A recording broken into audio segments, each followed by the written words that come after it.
Shalom, selamat malam Bapak Ibu Saudara yang dikasih dalam Tuhan. Sukacita bagi saya dapat kembali menyapa setiap umat Tuhan masih bersama dengan program Bible and Bed. Melalui firman Tuhan sebelum beristirahat kita dikuatkan, kita dibersihkan hati dan pikiran kita. Bahkan setiap hal yang kita dengar yang mungkin mengecewakan kita, melukai hati kita netralisir saudara dengan firman Tuhan ya.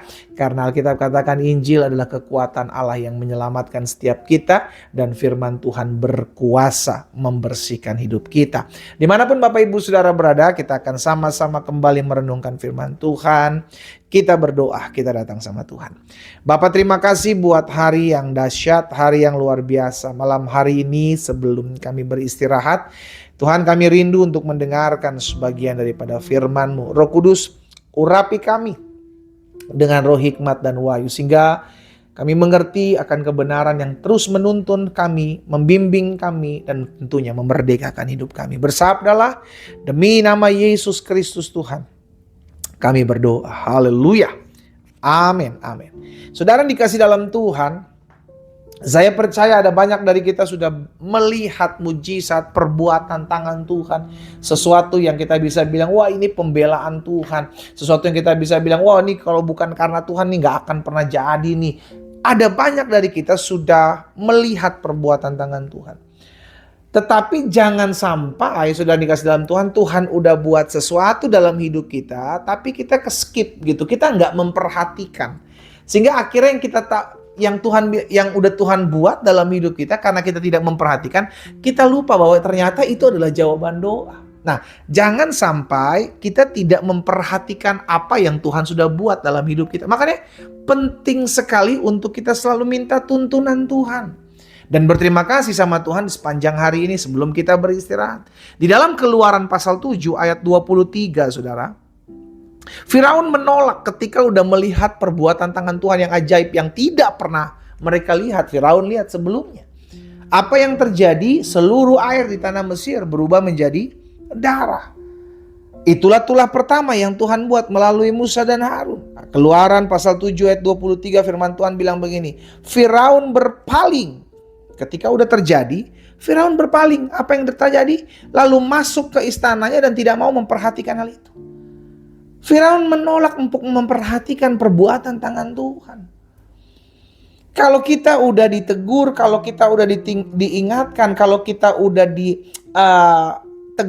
udah diingatkan, udah diperlihatkan gitu ya perbuatan tangan Tuhan agar kita berbalik, agar kita bertobat, agar kita ikut dalam jalan-jalan Tuhan. Lakukan, jangan engkau lupakan gitu loh. Jangan kau tolak, jangan kau acuh. Ini mah kebetulan aja. Ini mah gak mungkin lah. Akhirnya kau ujung-ujungnya gak memperhatikan. Padahal Tuhan udah ingatkan, barang siapa ku kasih, dia ku tegur dan ku hajar. Sebab itu relakanlah hatimu dan bertobatlah. Mazmur 28 ayat 5 bilang begini. Karena mereka tidak mengindahkan pekerjaan Tuhan. Lihat. Karena mereka tidak mengindahkan perbuatan tangan Tuhan, maka Tuhan akan menjatuhkan mereka dan tidak membangunkan mereka lagi. Maksudnya apa? Tuhan udah tegur. Tuhan udah ingatkan. Dengan perbuatan-perbuatan ajaib di tangan yang kita lihat. Wah ini kok bisa terjadi begini? Oh pasti ini Tuhan nih. Oh kok ada mujizat begini? Oh kok bisa begini? Itu teguran Tuhan.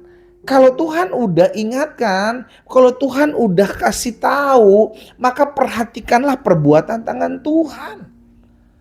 Jangan menolak gitu loh saudara. Jangan berpaling, jangan membuang diri, membuang muka. Lalu tidak memperhatikan sama seperti apa yang dilakukan Firaun ketika Musa dan Harun disuruh perintahkan angkat tongkatmu sehingga seluruh air di tanah Mesir ini menjadi darah. Bahkan di mangkok, di tempayan, di semua air yang namanya air. Berubah. Tapi Firaun menolaknya saudara. Masuk ke istana, gak mau memperhatikan akan hal itu. Tidak sedikit orang sudah melihat campur tangan Tuhan. Tidak sedikit orang sudah melihat karya Tuhan. Tidak sedikit orang sudah lihat perbuatan tangan Tuhan, mujizat, pertolongan. Namun masih saja tidak mau berubah, tidak mau bertobat.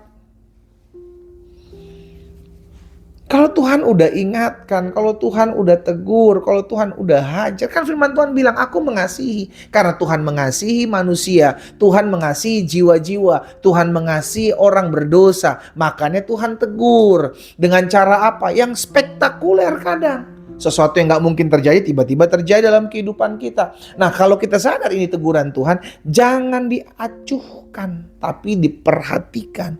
Oh iya Tuhan, saya sudah jauh dari jalan-jalan Tuhan. Saya mau berbalik, saya mau berubah, saya mau bertobat. Karena kalau tidak engkau lakukan, karena kalau engkau tidak perhatikan, maka Mazmur 28 ayat 5 terjadi dalam hidupmu. Karena mereka tidak mengindahkan pekerjaan Tuhan, tidak memperhatikan perbuatan tangannya, iya, Tuhan akan menjatuhkan mereka dan tidak membangunkan mereka kembali. Karena udah dikasih tahu, udah dikasih peringatan. Udah dikasihi dengan dihajar, dengan ditegur. Tapi masih kepala batu. Ya, tapi nggak mau memperhatikan. Menganggap ini kebetulan aja ini mah. Ini mah nggak mungkin lah. Ini mah hati-hati, siap terima aja. Ya, namun hari ini kita diingatkan. Belajar, perhatikan, lihat perbuatan-perbuatan yang dari tangan Tuhan. Jangan menolak Tuhan dengan yang telah menunjukkan kuasanya kepada kita. Karena Tuhan menghajar orang-orang yang dikasihinya. Tuhan menegur orang-orang yang dia mau agar dia berbalik dari jalan-jalan Tuhan. Dimanapun saudara berada. Malam hari ini kita melihat bagaimana campur tangan Tuhan, perbuatan tangan Tuhan. Itu menunjukkan bahwa kita harus mata kita terarah kepadanya. Percaya kepadanya. Dia sanggup, dia tolong, dia bela, dia ingatkan, dia kasihi kita. Untuk kita datang kembali kepada Tuhan. Untuk kita hidup dipulihkan. Ya, perhatikan perbuatan tangan Tuhan, jangan menolaknya. Kita berdoa, kita datang sama Tuhan. Bapa, terima kasih buat malam hari ini. Kami mengucap syukur buat keberkatan Tuhan. Kami mengucap syukur buat campur tangan Tuhan. Sebab Tuhan yang tolong kami. Ampuni kami kalau kami seringkali tidak memperhatikan perbuatan tangan Tuhan. Sehingga akhirnya kami tetap tidak mau mengindahkan apa yang Tuhan sudah kerjakan. Hari ini hamba berdoa dalam nama Yesus. Biarlah kuasa Tuhan, campur tangan Tuhan, pertolongan Tuhan ada atas setiap umat-Mu yang mendengarkan firman-Mu hari ini. Sehingga malam hari ini ketika kami akan beristirahat, kami boleh beristirahat dengan tenang. Kami boleh beristirahat dengan damai, dengan cinta kasih Tuhan. Kami bangun besok pagi dengan kekuatan baru yang berasal daripada Tuhan. Berkat-Mu ada atas setiap kami Allah. Di dalam nama Tuhan Yesus Kristus kami berdoa. Haleluya. Amin. Selamat malam, selamat beristirahat saudaraku. Tuhan Yesus memberkati.